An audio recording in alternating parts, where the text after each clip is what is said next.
కొడుకు పుట్టాడప్పా, నా వంశం, నా వారసుడు. ఏమప్పా నీ బిడ్డ? ఆ బిడ్డ నేనే అప్పా. శత్రుశేషం ఉండకూడదని మీ తాతని ఎత్తుక్కుంటూ మా నాయన హైదరాబాద్ వచ్చినాడు. మీ తాత దొరకలేదు కానీ మాకు బతకడానికి ఒక దారి దొరికినది. కష్టపడ్డాం, నిలబడ్డాం, ఇట్ట ఎదిగినాం. నిజానికి మీకు మేము చాలా రుణపడి ఉంటాం అప్పా. నీకు నీ గ్యారేజ్కి నేనుండాను.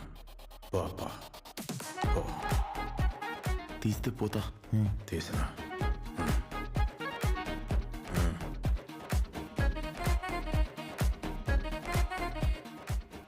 ఒక చిన్న హెల్ప్ కావాలి సార్. ఓ సింతేనా? ఎప్పుడు రావాలో చెప్పప్పా, వచ్చే రచ్చరచ్చ చేస్తా. ఈ జగ వదిలేరా. వద్దు సార్, అంత ఓవర్ యాక్షన్ చేయకూడదు సార్, అడ్డంగా దొరికిపోతాం. ఓహో, కొంచెం